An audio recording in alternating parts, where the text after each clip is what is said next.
just seeing the way it looked, I was like, excuse me. And the shampoo in her hair, and it was just lathering it up and sticking it down. I said, Jesus.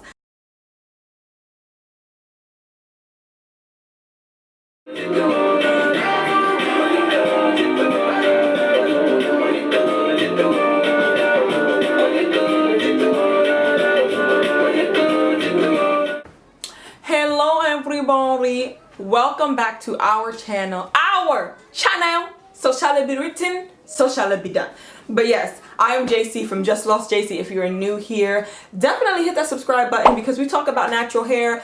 You know, we sip a little tea over here, whatever, but we all do it with a smile on our faces, because you're never fully dressed without a smile. Who cares? Y'all came over here because you wanted to hear the tea about why I will never try pattern beauty.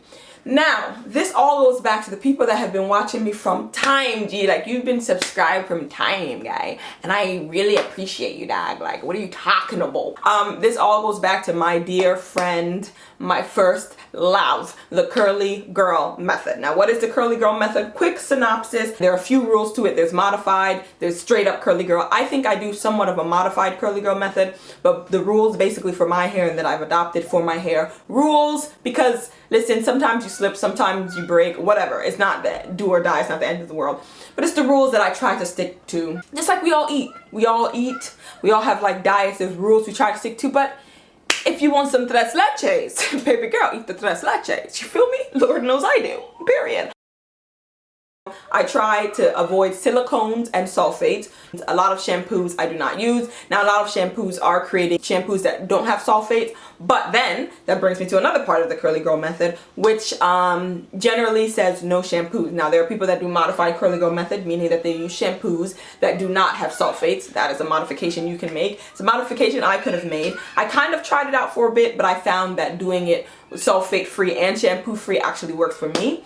Silicones, that's a thing that is typically found in conditioners, and that is something that I do not use on my hair with the curly girl method, because in order to break down a silicone, if it's not a water soluble silicone, and even water soluble silicones are not really water soluble, you still kind of need a detergent agent, so you need a sulfate to be able to break down a silicone. And because I'm not using sulfates or shampoos, if I use silicones, that'll just cause build up. So I have to use conditioners and co-wash that do not have silicones in them. Boom. And then the third thing that I try to stick to for the curly girl method is finger detangling. So basically, I ain't combed my hair in a very long time. I use my fingers to detangle. A lot of people are like, oh, you have 4B, 4C hair. How, Sway? You're gonna get dreads. Well, baby girl, I've been doing this for what? It has to be like 4 years now, if not more. If I was gonna have a dread, I think I'd know by now. Yeah, there's no locks over here. I think people just have this idea like, oh, you have kinky hair, you're not able to finger detangle, it's never gonna work for you. I used to have that idea, but clearly it's been 3 or 4 years and I can still touch the roots of my hair. I don't have locks on the roots. So that brings me to why I would not use pattern beauty. Now, let me just fix my collar. I love Tracee Elise Ross. Listen, I have been referencing the Joan hairstyle since I started watching Girlfriends. That and the Tyra Banks show taught me a lot growing up. It gave me representation that I didn't even know I needed, but I loved seeing. So yeah, this is not about Tracee Elise Ross. In fact, I probably might have tried to get, like, you know, a small size of something, because her products are kind of expensive. But what I will say is that I love the size. I've watched some reviews and I love the size that she gives. So I'm like, I think the size of the bottle is kind of worth the price and the fact that her name is on it. Like, it's a celebrity product. It's not like a regular product. So yeah, I might have been okay, but upon research, handy dandy HP, in my corner here, I saw that one of her products, the one that I would be interested in, not all the products have silicones, but I would have been interested in trying the leave-in because I love a good leave-in. And that one has a silicone. In fact, to be precise, it has amodimethicone. And I'm going to put that on the screen. And on top of that, I'm not a shampoo person, so I never would have tried the shampoo. But like I said, I've been watching reviews. Please check out this review. I'm going to link it down below. NaturallyPhilo did a review on the pattern beauty. So she actually used it in her hair, and she had someone else that had a different hair texture closer to mine, honestly. doing the review as well, and just seeing the way it looked, I was like, excuse me, when she was the 4C person that she had in her video was putting the conditioner and the shampoo in her hair, and it was just lathering it up and sticking it down. I said, oh, my twist chin sauce. No, baby girl, no, I couldn't have done it. So just watching them, I felt like it was a very thorough review, so I'm going to link that down below so that you guys can check it out. Please check it out. But in her video, she mentioned and pointed out that the shampoo, in fact, also had silicone in it, which to me was a bit mad still, because like typically silicones are not in shampoos, so I felt that was an interesting choice. And I do feel like it had to do with the fact that she wanted people shampooing their hair to almost feel like they're doing a co-wash.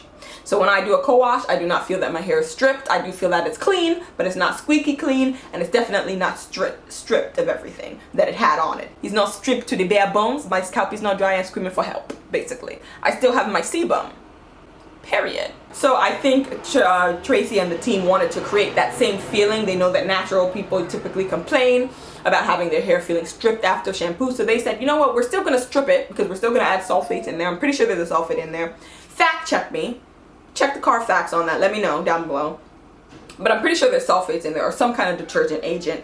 And then on top of that, they put the silicone because they wanted people to feel like, you know what, it's not stripping my hair. I'm getting some kind of moisture back. Which if you use silicone, then that's going to be fine for you. But as a person that doesn't like the moisture provided by silicone, is gonna be a no. It's gonna be a hard no. So yes, so it all just stems back to the curly girl method for me personally. Now my hair is 4B, 4C. It looks typically along the dry side, especially when it's out, because listen, the air soaks everything out, but it is moisturized. I do moisturize my hair almost every day. And doing the curly girl method for the 3-4 years that I've been doing it, I can say that I've now felt a difference in the moisture to my hair. Like, yeah, sometimes it looks dry and sometimes it is dry. I have to moisturize, but I do feel like I feel the moisture penetrating. People were throwing stones. People were running healthcare sectors scattered. Hello? Healthcare sectors scattered. Healthcare sectors scattered. Penetrating a lot more than I did when I was using, what's it called, silicones. Silicones, it always felt good and it looked shiny for like day 1 and 2, and then 3 and 4 I would see when I used to do twists, when I used to do silicone conditioners, I would do twists and I would see like buildup in the, like doing a twist out was so hard because by the time I twisted everything out, there was just like flakes everywhere from the buildup from the silicones. Also, I was like convinced that I had like terribly dry scalp and dandruff ridden hair because it was just like I couldn't. Anyway, now I can keep twisting for 2-3 weeks, which is what I did for this, do a twist out, and yeah, there's gonna be like a few little things here and there, but it is not nearly as much. Like before, I would be kind of like embarrassed to do a twist out because I'm like, you could just see all this like now 2-3 weeks in, I can still do a twist out and you don't see that much buildup, you know. And if my hair feels dry in a twist out, I can moisturize it with any of the countless conditioners that I have without silicone, and I feel that moisture immediately. I don't feel like I'm just putting something on top of hair that has a coating. It just is a whole different thing. And at first I thought I was gonna miss silicones because it was so different. And the slip, it was like finding a product that had great slip without silicone was very difficult. But once I found those products, and I'm going to link my video on some of my favorite products that I use.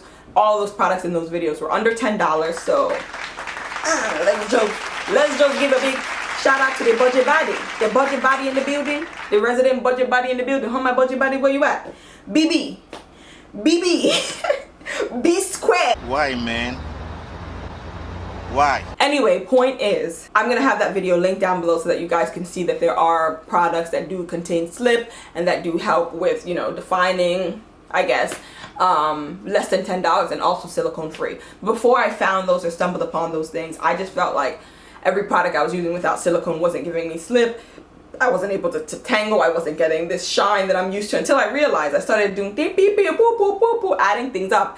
And I realized, okay, once I found the products that actually did work for me, I was like, yeah, I don't get the same kind of shine, but the shine that I got with silicones lasted like 2-3 days, and then it was like build up galore. Now I have shine and I can get the shine using like oils and stuff. And yeah, it's not a fake shine that I would get with serums blasted with silicones. It's never gonna be that anymore, but I like what's going on. I like wagwan.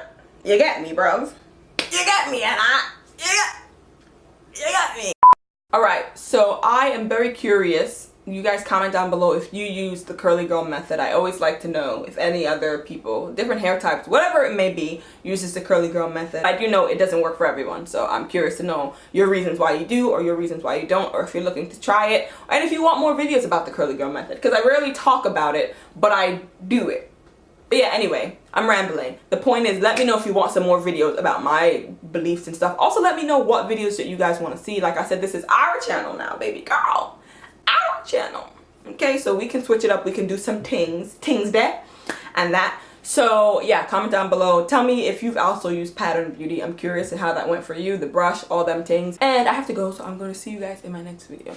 Mwah! Bye.